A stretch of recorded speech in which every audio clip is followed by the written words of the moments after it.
Hello people, today I'm going to be doing a review for Birds of Prey and the Fantabulous Emancipation of One Harley Quinn. And I'm just going to get into this review.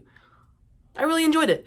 It's obviously not perfect. It's not the best DCEU movie ever. I was going to say this. It's not as bad as some of the reviews are, but it's not as good as some of the reviews are. It's kind of like right in between, in that middle. And I will say the trailers really display exactly what the movie is. If you see that trailer and you like the trailer, you're probably going to like this movie. If you've seen the trailer and you don't like the trailer, you're probably not going to like this movie.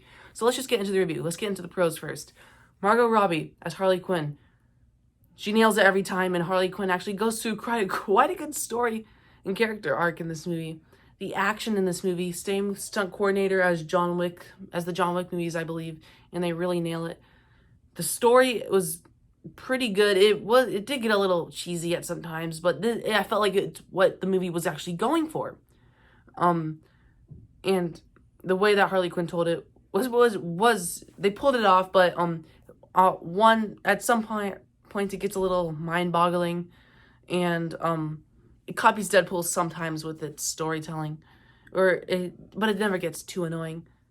Ewan McGregor as Black Mask was great. He's a great villain, and yeah. The slow motion and the colorful style that this movie had was great. The whole entire style is what I'm gonna sound like what everyone is saying, but it's what the movie should have been. I mean, Suicide Squad. It's exactly what I felt like Suicide Squad was going for. But of course, Suicide Squad, I watched it last night. My God. I'm never gonna watch Suicide Squad again, ever. But another thing I like, this movie doesn't completely ignore the fact that Suicide Squad exists. And because most of the time, once they make a sequel to a bad movie, or this isn't a sequel, but it's like in the same universe. Like, let's take Star Wars, for example. Last Jedi wasn't perceived that well by audiences. I personally think it's really good. And then they made Rise of Skywalker, and they either did this. They either completely, flipped it off, or they acted like it never existed. But this movie makes references to Suicide Squad. It acknowledged stuff that happened in Suicide Squad, but it didn't make fun of it. It just took it as it is. And I really like that they owned the movie. They obviously just didn't care and yeah, we made Suicide Squad. That happened. We're not going to act like it's the best thing ever made, but yes, we made that and that happened. And a line from Suicide Squad that Margot Robbie, that Harley Quinn said was, "Own it." And they own Suicide Squad, but they don't glorify it, which I was happy that they did. But now let's get into my problems in this movie. In one of the Birds of Prey, one of them is a cop, and I found her character extremely annoying. And I'll say this.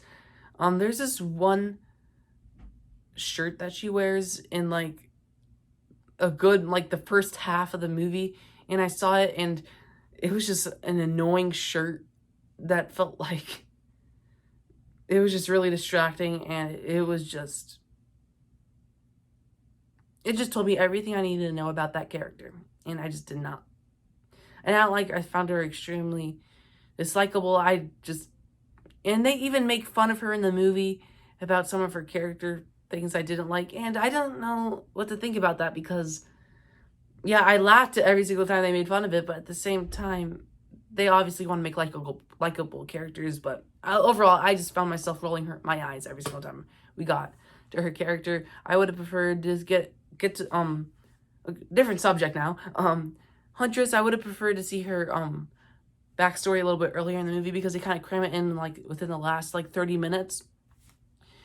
And but anyways, the rest of the movie is good. The rest of the Birds of Prey were mediocre. The singing girl, the Black Canary, she had a good performance, and she was probably one of the better Birds of Prey people. And I like how they all kind of tied together overall, and I like I said, I like the way that Harley Quinn told the story, even though it gets a little mind-boggling and Deadpool copying too much sometimes, but overall it really worked out, and the style of this movie was clear, and the action was fantastic. Cannot make that any clearer. overall, it's exactly what I thought this movie was going to be when the reviews started coming out. Because once the review, if you go back to my trailer reactions, I was still just kind of iffy on it. And I was kind of impressed the first time, and I wasn't so impressed the second time with both trailers. But once the early reactions and reviews came out, I kind of had a little bit more clear of what this movie was going to be. And yes, I think it stuck the landing pretty good. I want to give Birds of Prey a 7.8 out of 10. So yeah, anyways, that's my review for Birds of Prey and the Fantabulous Emancipation of Harley Quinn. Can't wait to say that title over again. Okay, so anyways, like, share, subscribe, and stuff like that, and adios.